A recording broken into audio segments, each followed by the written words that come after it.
రాజ్యసభ ఉప ఎన్నికకు కాంగ్రెస్ పార్టీ తరపున తెలంగాణ నుండి అభిషేక్ సింఘ్వి నామినేషన్ దాఖలు చేశారు. కె కేశవరావు బీఆర్ఎస్ పార్టీ నుండి బయటకు వచ్చి కాంగ్రెస్ పార్టీలో చేరిన నేపథ్యంలో ఆయన తన రాజ్యసభ పదవికి రాజీనామా చేశారు. దీంతో ఇక్కడి నుండి రాజ్యసభ ఉప ఎన్నిక అనివార్యమైన సంగతి తెలిసిందే. ఈ క్రమంలోనే కేశవరావు రాజీనామాతో ఖాళీ అయిన రాజ్యసభ సభ్యుడి ఉప ఎన్నికకు అభిషేక్ సింఘ్వి పేరును ప్రతిపాదిస్తూ తెలంగాణ కాంగ్రెస్ లెజిస్లేచర్ పార్టీ తీర్మానం చేసింది. తెలంగాణ సీఎం రేవంత్ రెడ్డి తీసుకున్న ఈ నిర్ణయానికి సీఎల్పీ సైతం తమ మద్దతు తెలియజేస్తున్నట్లు ప్రకటించింది. తెలంగాణ ప్రభుత్వం రైతు రుణమాఫీ చేశామని ఘనంగా చెప్పుకుంటున్నా క్షేత్రస్థాయిలో మాత్రం చాలా మంది రైతులకు రుణమాఫీ కాలేదని ఆందోళనకు దిగుతున్నారు. రుణమాఫీకి 31 కోట్లు అవసరం అవుతాయని లెక్కగట్టిన ప్రభుత్వం కేవలం 17,000 కోట్లు మాత్రమే ఇచ్చి చేతులు దులుపుకుందని అన్నదాతలు ఆగ్రహం వ్యక్తం చేస్తున్నారు. ఉమ్మడి కరీంనగర్ జిల్లాలో చాలా మంది రైతులకు రుణమాఫీ కాలేదు. దీనిపై వారు ఏ అధికారిని అడిగినా సరైన సమాధానం చెప్పడం లేదని ఆవేదన వ్యక్తం చేస్తున్నారు. నిర్మల్ జిల్లా తానూరు మండలం బెల్తరౌడాలో ఓ బాలిక తన తల్లితో కలిసి జీవిస్తోంది. అయితే ఆర్థిక ఇబ్బందులతో విసిగిపోయిన ఆమె మనస్తాపానికి గురై ఆత్మహత్య చేసుకోగా ఆ బాలిక అనాథ అయింది. అయితే తాజాగా ఆ బాలికను ఆదుకునేందుకు మంత్రి కోమటిరెడ్డి వెంకటరెడ్డి ముందుకొచ్చారు. ప్రత్యేక్ రెడ్డి ఫౌండేషన్ ద్వారా ₹1,00,000 సాయం చేశారు. చిన్నారి చదువు పూర్తయ్యే వరకు అండగా ఉంటానని మాట ఇచ్చారు. ఆమెకి ఇల్లు కూడా సమకూరుస్తానని హామీ ఇచ్చిన కోమటిరెడ్డి వెంకటరెడ్డి బాలికకు వీడియో కాల్ చేసి మాట్లాడి ధైర్యం చెప్పారు.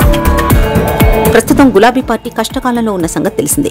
ఈ తరుణంలో గులాబీ పార్టీని మరింత బలోపేతం చేసుకునేందుకు రంగం సిద్ధం చేస్తున్నారు.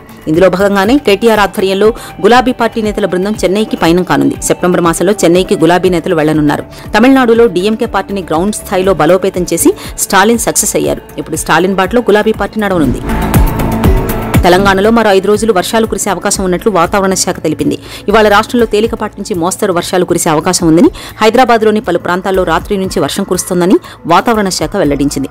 ఆంధ్రప్రదేశ్లోనూ రానున్న 3 రోజుల పాటు వర్షాలు కురుస్తాయని వాతావరణ శాఖ తెలిపింది. ఉపరితల ఆవర్తనం ద్రోణి ప్రభావంతో 72 గంటల పాటు విస్తారంగా వర్షాలు కురుస్తాయని ప్రజలు అప్రమత్తంగా ఉండాలని వాతావరణ శాఖ సూచించింది. ఏపీ సీఎం చంద్రబాబు ఇవాళ తిరుపతిలో పర్యటించనున్నారు. నగరంలోని శ్రీ సిటీలో పలు పరిశ్రమలకు భూమి పూజ ప్రారంభోత్సవాలు చేయనున్నారు. ఈ పర్యటనలో సీఎం చంద్రబాబు 8 పరిశ్రమలకు భూమి పూజ చేయనుండగా 16 పరిశ్రమలను ప్రారంభించనున్నారు. ఇవాల్టి పర్యటనలో భాగంగా సీఎం చంద్రబాబు శ్రీ సిటీ బిజినెస్ సెంటర్లో పలు కంపెనీల సీఈఓలతో సమావేశం కానున్నారు. పోలవరం ప్రాజెక్టుకు సంబంధించి కీలకమైన ఫైల్స్ దగ్ధం కావడంపై చర్యలకు ఉపక్రమించారు అధికారులు. 4 ఉద్యోగులను సస్పెండ్ చేస్తూ కలెక్టర్ ప్రశాంతి నిర్ణయం తీసుకున్నారు. అలాగే మరో 2 అధికారులకు షోకాజు నోటీసులు జారీ చేశారు. ఒంగోలు కేంద్రంగా కీలక పరిణామాలు చోటు చేసుకుంటున్నాయి. తాజా ఎన్నికల్లో వైసీపీ నుంచి పోటీ చేసిన బాలినేని ఎన్నికల ఫలితాలపై అనుమానాలు వ్యక్తం చేశారు. తమకు బలం ఉన్న ప్రాంతాల్లోనూ మెజార్టీ రాకపోవడంపై సందేహాలతో ఎన్నికల సంఘాన్ని ఆశ్రయించారు. రీకౌంటింగ్ కోసం దరఖాస్తు చేశారు. దీనిపైన ఎన్నికల సంఘం స్పందించింది. ఒంగోలులోని 12 పోలింగ్ కేంద్రాల్లో నేడు మాక్ పోలింగ్ నిర్వహణకు అధికారులు ఏర్పాటు చేశారు. ప్రయాగరాజ్లోని Motilal Nehru National Institute of Technology స్నాతకోత్సవంలో ముఖ్య అతిథిగా పాల్గొన్న ఇన్ఫోసిస్ సహా వ్యవస్థాపకుడు ఎన్ఆర్ నారాయణమూర్తి మాట్లాడుతూ జనాభా పెరుగుదల ప్రభుత్వాలకు సవాలు విసురుతోందని, మాజీ ప్రధాని ఇందిరాగాంధీ ఎమర్జెన్సీ విధించినప్పటి నుంచి భారతదేశ ప్రజలు జనాభా నియంత్రణపై తగినంత శ్రద్ధ చూపలేదని, ఇది మన దేశానికి పెను ప్రమాదంగా మారే అవకాశం ఉందని, జనాభా నియంత్రణలో అమెరికా, బ్రెజిల్, చైనా మనకంటే ముందు స్థానంలో ఉన్నాయని నారాయణమూర్తి పేర్కొన్నారు. కోల్కతాలోని ఆర్జీకర్ ప్రభుత్వ వైద్య కళాశాల జూనియర్ డాక్టర్పై అత్యాచారం, హత్య కేసులో పశ్చిమ బెంగాల్ ప్రభుత్వ తప్పిదానికి వ్యతిరేకంగా సుప్రీంకోర్టు స్వచ్ఛందంగా కేసు దాఖలు చేసింది. ప్రధాన న్యాయమూర్తి జస్టిస్ డివై చంద్రచూడ్, న్యాయమూర్తులు జేబీ పార్డివాలా, మనోజ్ మిశ్రాలతో కూడిన ధర్మాసనం రేపు ఈ వ్యాజ్యాన్ని విచారించనుంది. హంతకులను రక్షించడంతో పాటు సాక్ష్యాలను ధ్వంసం చేయడంపై కేసు మొదలైనప్పటి నుంచి మమతా ప్రభుత్వంపై తీవ్ర విమర్శలు వెల్లువెత్తుతున్నాయి. గత మంగళవారం కోల్కతా హైకోర్టు కేసు దర్యాప్తును సీబీఐకి అప్పగించింది. రాష్ట్ర పోలీసులు చర్యను ఆలస్యం చేయగా ప్రభుత్వ తప్పిదాన్ని బట్టబయలు చేసింది. దీంతో ఆదివారం సుప్రీంకోర్టు అత్యవసరంగా జోక్యం చేసుకుంది. జార్ఖండ్ రాష్ట్ర మాజీ ముఖ్యమంత్రి సీనియర్ నేత చంపై సోరెన్ భారతీయ జనతా పార్టీ గూటికి చేరనున్నారు. ఈ మేరకు ఆయన బీజేపీ పెద్దలతో మంతనాలు జరుపుతున్నట్టు సమాచారం. దీంతో జార్ఖండ్ రాష్ట్రం సంక్షోభం దిశగా పయనిస్తున్నట్టు కనిపిస్తోంది. మరోవైపు దీనిపై జార్ఖండ్ ముఖ్యమంత్రి హేమంత్ సోరెన్ తొలిసారి పెదవి విప్పారు.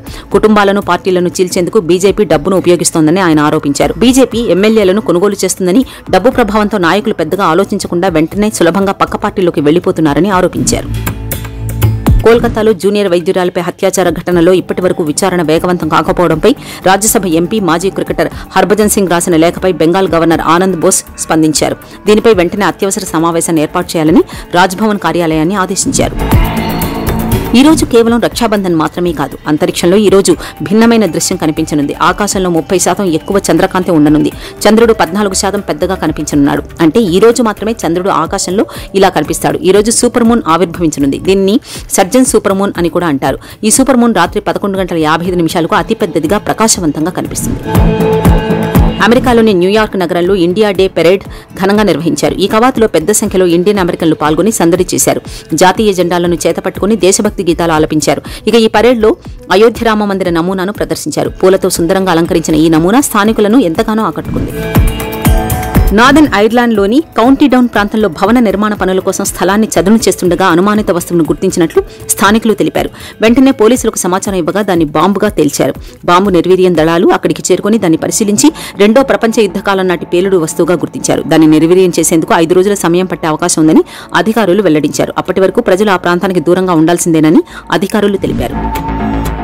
మహిళల క్రికెట్లో శ్రీలంక జట్టుకు వరుస షాకులు తగులుతున్నాయి. ఆ జట్టు తమ కంటే చిన్న జట్టైన ఐర్లాండ్ చేతిలో వరుస మ్యాచ్ల్లో ఓటమి పాలవుతోంది. తొలుత టీ20 సిరీస్ను సమన్ చేసుకుని బయటపడ్డ శ్రీలంక తాజాగా వన్డే సిరీస్ను ఐర్లాండ్కు కోల్పోయింది. 3 మ్యాచ్ల సిరీస్లో భాగంగా నిన్న జరిగిన రెండో వన్డేలో శ్రీలంకపై ఐర్లాండ్ 15 పరుగుల తేడాతో గెలుపొందింది. భారత మహిళా క్రికెటర్ దీప్తి శర్మ ఓ క్రికెట్ లీగ్లో చివరి ఓవర్లో 6 కొట్టి టీంని ఛాంపియన్గా నిలపడంతో ఆమె సిక్సర్ ప్రస్తుతం ప్రాధాన్యత సంతరించుకుంది. ఇంగ్లాండ్ మహిళలది 100 క్రికెట్ లీగ్లో వేల్స్ ఫైర్, లండన్ స్పిరిట్ జట్ల మధ్య ఫైనల్ మ్యాచ్ జరిగింది. ఈ మ్యాచ్లో ఫలితం చివరి ఓవర్ వరకు సాగింది. లండన్ స్పిరిట్ 4 వికెట్ల తేడాతో గెలిచి టైటిల్ సొంతం చేసుకుంది. ఈ మ్యాచ్లో లండన్ స్పిరిట్ విజయంలో భారత మహిళల జట్టు స్టార్ ప్లేయర్ దీప్తి శర్మ కీలక పాత్ర పోషించింది. బౌలింగ్తో పాటు బ్యాటింగ్లో సత్తా చాటింది.